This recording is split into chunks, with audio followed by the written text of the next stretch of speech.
Hey everybody, Rez the Collector here with another action figure review. Today we're taking a look at the DC Comics Multiverse General Zod figure. I picked this guy up last night. I found him at Toys R Us, and I actually got them to price match Big Bad Toy Store because Toys R Us is trying to sell these things for $15. These were supposed to be $8.99 figures. I got them to match BBTS at $9.99. But I don't understand Toys R Us. You know, these are supposed to be cheap, affordable figures, and they just keep raising the price. They've done the same with the Total Heroes, who are supposed to be $9.99 figures, and they just keep jacking the prices up on them. And it's like Mattel. I don't know if Mattel realizes this is why your figures don't sell. One, the only ones that's carrying them that I can find, at least in my area, is Toys R Us. Sorry about that. They're not at Target. Walmart sure as hell, at least in my area, isn't carrying them. The only place I'm finding these uh, is Toys R Us, and that goes for the Total Heroes as well. Um, I'm only finding them basically at Toys R Us, not Target, not Walmart. And Mattel wants to know why these things aren't selling, why their DC isn't doing well. It's because of this reason. I can find Hasbro's figures pretty much everywhere, but not Mattel. You wanted your lines to do well. You have to make sure that they're getting them in these stores, and they're not. So there's my little rant on this. Let's take a quick look at the package. Of course, this is the Zod from the classic Superman 2. Back in, what was that, 1980 that this was released? So that's what, good 34 years ago?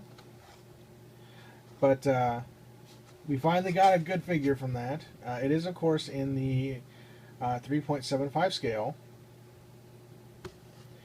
And it, of course, has the DC Multiverse packaging. Oops, now just taking a look back here, it does show some of the other figures in the line, though Mr. Freeze was from the first wave. Does show the Batman both masked and unmasked. I picked up the standard one. They didn't have the unmasked. It does give a little write-up here on Zod. Basically talking about his real name, origin, and all of that. You can, of course, pause, take a closer look at that if you'd like.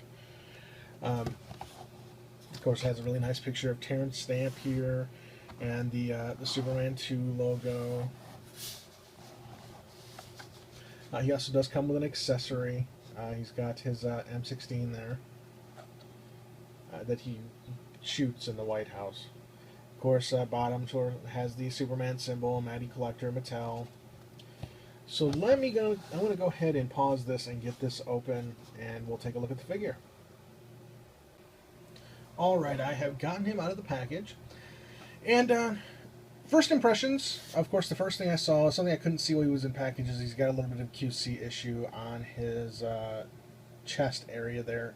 But as the figure is just black, I can touch that up easily. Overall, other than that one little QC issue, that's all I really see on the figure. Basically, he's just black and flesh tone. So not a whole lot that could really happen to him. Now the sculpting is pretty decent, considering the size of the figure. It does, I guess, to an extent look like Terrence Stamp, but as small as this is, I mean, you're not going to be able to get something that's going to look like, you know, a Hot Toy or even the 12-inch Mattel. There's another. No, that was a light. Thought there was another QC issue there. This is. Let me first say that this is the first of these figures that I've actually opened. I do have two others of the ones, the two I just picked up. I've got the Arkham Batman and the Mr. Freeze, but I never opened them. So I guess this is my first impressions of these figures out of package. He doesn't feel cheap. You know how some figures just feel really cheap, like the Man of Steel Mattel figures, the small ones, felt really cheap when I got it out of package. And he doesn't feel that way. He feels like a more of a solid figure.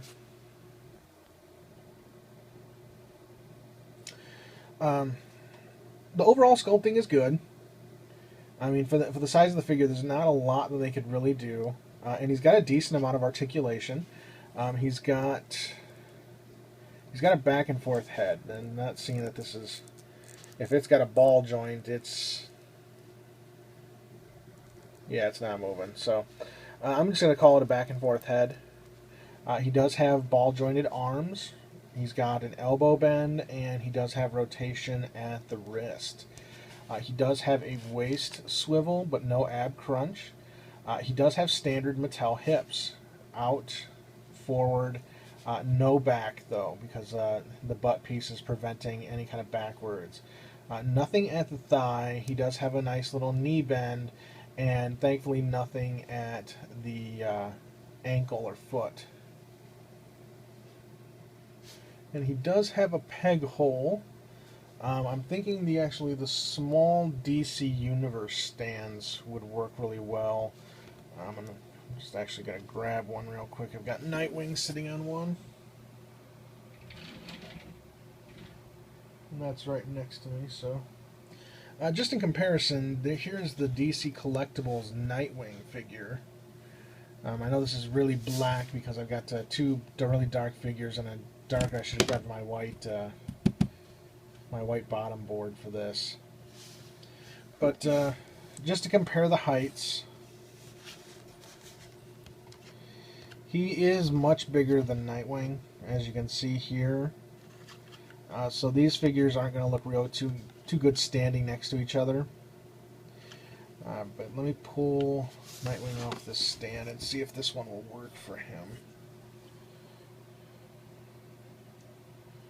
Yep. So if you have any of the DC Universe stands sitting around, the little ones, they will definitely work for him. So overall impressions, I'm happy with the figure. I can't wait for the Christopher Reeve to come out. That's going to be definitely a must-own. I'll probably pick up two of those, one for in-package and one for display purposes. But for right now, I want to grab the only thing I'd have that would be maybe size compatible with him.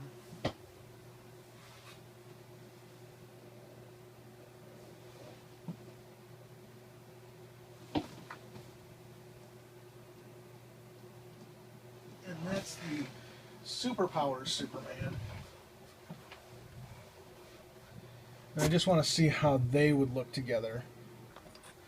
Okay, so he's a little too big for Zod, but I guess in looking at these three next to each other, yeah, he's a little too big for Zod, but there you can see him at least side by side with a almost comparable size Superman. But like I said, overall, I'm happy with the figure. He does come with his little bent M16 here, which I'm assuming you can place in his hand.